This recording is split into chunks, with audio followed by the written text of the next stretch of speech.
Hello students, मैं Dinesh Kumar Jain, DGSF from Kota, my channel Meditrek Kota.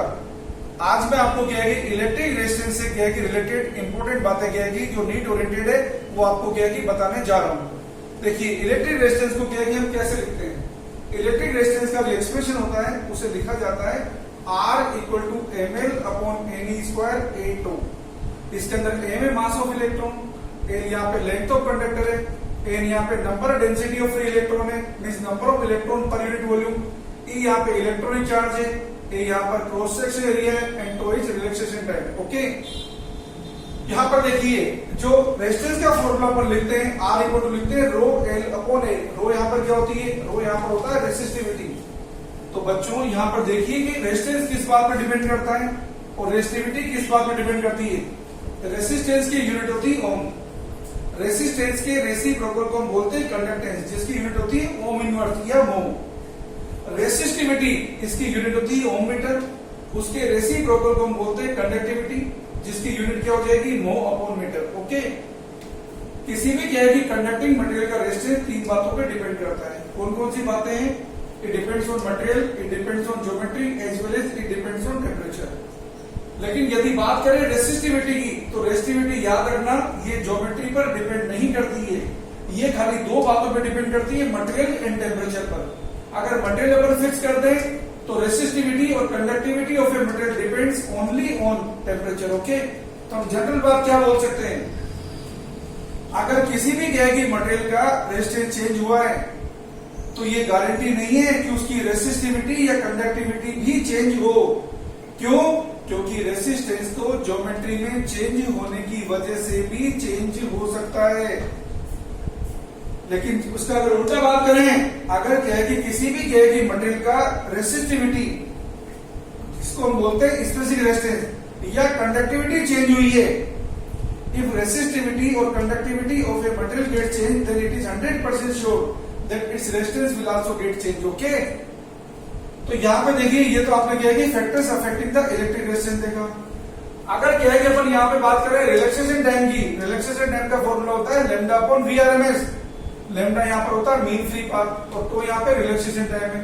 Relaxation time को कैसे डिफाइन करते हैं? Time interval between any two successive collision. Temperature बढ़ेगा तो रिलैक्सेशन टाइम डिक्रीज होगा, क्योंकि टेम्परेचर बढ़ेगा तो यहाँ पे VRMS इंक्रीज होगा और लैम्डा यहाँ पे डिक्रीज होगा। तो VRMS का क्या फॉर्मूला होता है? This is root mean square velocity, ये होता है √3 kT अपॉन m, कि यहाँ पे बोल्ट्जमान कांस्टेंट है, T टेम्परेचर है केल्विन में और m मास ऑफ इलेक्ट्रॉन है। यदि अपन बात करें ड्रिफ्ट वेलोसिटी की, तो ड्रिफ्ट वेलोसिटी को कैसे डिफाइन करते हैं? Speed acquired by moving electron by external electric field is called drift speed. Okay, drift speed को अपन लिखते हैं A इंटू टो। ए क्या है यहाँ पे? Force upon mass.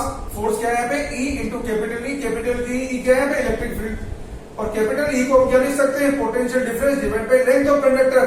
तो ड्रिफ्ट वेलोसिटी को हम क्या लिख सकते हैं? E capital V upon ml into tau, या V पोटेंशियल डिफरेंस है। तो ड्रिफ्ट वेलोसिटी इलेक्ट्रिक फील्ड के डायरेक्टली प्रोपोर्शनल है and drift velocity potential difference के डायरेक्टली प्रोपोर्शनल है। Drift velocity length of conductor के इनवर्सली प्रोपोर्शनल है। ओके, अब अपन क्या है यहाँ पर रेसिस्टेंस का जो वेरिएशन है वो देखते हैं। आपको क्या है कि वेरिएशन में दो टाइप के वेरिएशन आपसे पूछे जाते हैं, या तो आपसे पूछे जाते हैं जनरल वेरिएशन या आपसे पूछे जाते हैं स्मॉल चेंज। स्मॉल चेंज का मतलब होता है जब चेंज होता है 5% उससे कम। और इसमें भी क्या है कि आपको जनरल बातें पूछी जाती है, जब वायर का मास कांस्टेंट होता है, या जनरल बात जब मास कांस्टेंट नहीं होगा। अगर वायर का मास कांस्टेंट होगा तो नीट के अंदर क्या है कि डायरेक्ट फॉर्मूले जो आप यूज करेंगे वो इस तरीके से होंगे। जब वायर का मास कांस्टेंट होगा तो याद रखिए length, cross section area, radius के साथ ये रिलेशन आप यूज करेंगे direct. R proportional L square means length double कर देंगे तो रेजिस्टेंस 4 टाइम्स हो जाएगा। R proportional 1 upon A square, यहाँ पे क्रॉस सेक्शन एरिया है। R प्रोपोर्शनल 1 अपॉन रेडियस की पावर 4। अगर रेडियस आपने क्या कि डबल कर दी तो रेजिस्टेंस इसका हो जाएगा 1/16 टाइम्स। ओके, ये फॉर्मूले कब यूज करेंगे? When mass of the wire remains constant. Okay, और ये वाले फॉर्मूले कब यूज करेंगे? जब चेंज कितना होगा 5% या उससे कम।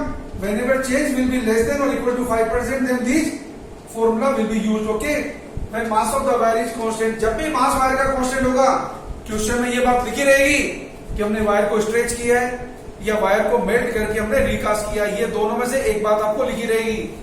तो यदि ऐसी बात लिखी हुई है तो फ्रैक्शनल चेंज इन रेजिस्टेंस का क्या है कि लेंथ के साथ रिलेशन क्या आता है, delta R upon R equal to आता है 2 delta L upon L. Means यहाँ पे प्लस साइन है तो लेंथ इंक्रीज होगी तो रेजिस्टेंस भी इंक्रीज होगा। If you look at in the percentage change तो लेंथ यदि 1% इंक्रीज होगी तो वायर का रेजिस्टेंस यहाँ पे 2% इंक्रीज होगा। अब आप ये क्या है रिलेशन देखिए क्रॉस सेक्शन एरिया के साथ, delta R upon R equal to क्या है -2 डेल्टा ए अपॉन ए। अगर क्रॉस सेक्शन एरिया 1% इंक्रीज होता है तो वायर का रेजिस्टेंस 2% डिक्रीज होगा। नेगेटिव साइन क्या बताता है, उल्टा होगा। यदि क्रॉस सेक्शन एरिया इंक्रीज होगा तो रेजिस्टेंस डिक्रीज होगा। और रेडियस के साथ क्या रिलेशन है, delta R upon R equal to -4 delta R upon R. तो यदि वायर की रेडियस 1% इंक्रीज होती है तो वायर का रेजिस्टेंस 4% डिक्रीज होगा। स्मॉल चेंज के अंदर ये फॉर्मूला लगाएंगे जब वायर का मास कांस्टेंट होगा। और यदि मास कांस्टेंट नहीं है तो देखो रेजिस्टिविटी तो क्या है कि एक मटेरियल की वैल्यू फिक्स है टेम्परेचर पे। तो यदि क्रॉस सेक्शन एरिया कांस्टेंट है तो सीधा आप क्या लिखोगे, आर प्रोपोर्शनल एल। ओके, अगर क्या है कि एल कांस्टेंट है तो सीधा आप क्या लिखोगे, आर प्रोपोर्शनल 1 अपॉन ए। और ए को क्या लिख सकते हैं क्रॉस सेक्शन एरिया को, पाई आर स्क्वायर। ओके, आर क्या होती है रेडियस, तो आर प्रोपोर्शनल क्या बन जाएगा 1 अपॉन आर स्क्वायर। लेकिन कब बनेगा, जब एल कांस्टेंट होगा तब आर प्रोपोर्शनल 1 अपॉन ए होगा, और जब ए कांस्टेंट होगा तब आर प्रोपोर्शनल एल होगा। ये बातें आपको अच्छी तरह याद रखनी है। अब आपको क्या है एक सिंपल नीड ओरिएंटेड क्वेश्चन दे रहा हूं। यदि क्वेश्चन में आपको क्या लिया है, यदि वायर का लेंथ अपन ने क्या करा, स्ट्रेच करके वायर को स्ट्रेच करके हमने उसकी लेंथ क्या कर दी, डबल कर दी। By stretching the wire if length of wire become double then find the new resistance if the initial resistance of the wire is capital R. बेटा वायर की रेजिस्टेंस की लेंथ कितनी कर दी यहाँ पे, डबल। हमारे पास फॉर्मूला क्या है, जब वायर का मास कांस्टेंट होता है तो आर प्रोपोर्शनल क्या होता है, एल स्क्वायर। हम क्या फॉर्मूला यूज करेंगे, जब R proportional L square use करेंगे, लेंथ डबल हो गई तो रेजिस्टेंस कितना हो जाएगा, 4 टाइम्स। और परसेंटेज चेंज अगर आपको पूछा तो परसेंटेज चेंज कैसे निकालते हैं, चेंज को लिखते हैं अपन final minus initial. Fractional change को कैसे लिखते हैं, final minus initial upon initial. और परसेंटेज चेंज को कैसे लिखते हैं, final minus initial upon initial into 100।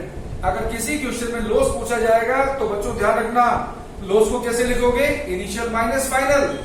Fractional loss को कैसे लिखोगे, initial minus final upon initial. और परसेंटेज लॉस को कैसे लिखोगे, initial minus final upon initial into 100। यहाँ पे क्या पूछा है, परसेंट चेंज इन रेजिस्टेंस, तो परसेंट चेंज को कैसे लिखेंगे, final minus initial upon initial into 100। तो फाइनल रेजिस्टेंस कितना हो गया, 4R, इनिशियल कितना था R, तो 4R minus R upon R into 100। तो कितना परसेंट इंक्रीज हुआ, 300%। ये सारी बातें थी हमारी इलेक्ट्रिक रेजिस्टेंस रिलेटेड। अगर आपको बात करते हैं टेम्परेचर के वेरिएशन के बारे में, तो टेम्परेचर की वेरिएशन की इक्वेशन क्या होती है, यदि RT को हम लिखें टेम्परेचर, अगर हम RT को क्या लिखें, resistance at T degree centigrade, और R0 को क्या लिखें, रेजिस्टेंस एट 0 डिग्री सेंटीग्रेड, और अल्फा क्या हो, टेम्परेचर कोएफिशिएंट ऑफ रेजिस्टेंस हो, तो RT इक्वल टू होता है R0 ब्रैकेट में लिखेंगे 1 प्लस अल्फा डेल्टा थीटा। ये जो अल्फा बताया टेम्परेचर कोएफिशिएंट ऑफ रेजिस्टेंस, यदि बात करें किसके लिए, कंडक्टर्स के केस में, तो कंडक्टर्स के केस में अल्फा पॉजिटिव होता है और सेमी कंडक्टर के केस में अल्फा नेगेटिव होता है। तो याद रखिए कंडक्टर के केस में टेम्परेचर इंक्रीज होगा तो रेजिस्टेंस इंक्रीज होगा, जबकि सेमी कंडक्टर के केस में अगर टेम्परेचर इंक्रीज होगा तो रेजिस्टेंस डिक्रीज होगा। ये बात याद रखिए। सेमी कंडक्टर में क्या लेते हैं, जैसे जर्मेनियम वगैरह के क्वेश्चन आए और आपको बोला जाए कि टेम्परेचर इंक्रीज हो रहा है तो टेम्परेचर इंक्रीज होगा तो रेजिस्टेंस डिक्रीज होगा, ध्यान रखिए। एक दो बात इंपॉर्टेंट है जो आपको क्या है नीट पॉइंट ऑफ व्यू से बता रहा हूं। At 0 kelvin temperature, at 0 Kelvin temperature a conductor behaves as a superconductor. At 0 Kelvin temperature conductor behaves as a superconductor, okay? And with the increasing temperature conductivity of conductor keep on decreasing, okay? जबकि क्या है कि semiconductor में उल्टा होता है। Semiconductor में क्या है कि at 0 Kelvin temperature a intrinsic और pure semiconductor behaves as a ideal insulator. At 0 Kelvin temperature intrinsic or pure semiconductor behaves as an ideal insulator, and with the increasing temperature the conductivity of semiconductor increases, okay? तो बच्चों ये बातें मैंने आपको क्या है कि रेजिस्टेंस के बारे में बताइए।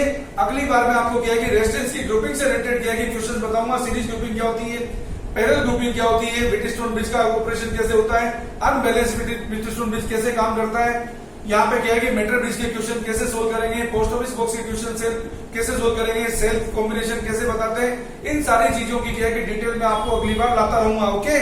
और मेरे चैनल को क्या है कि आप लाइक करिए, सब्सक्राइब करिए। डिस्क्रिप्शन बॉक्स में आपको क्या है कि जो डिटेल देखी है उनको आप पढ़िए।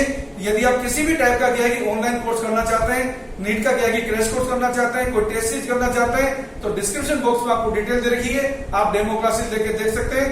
Thank you all of you.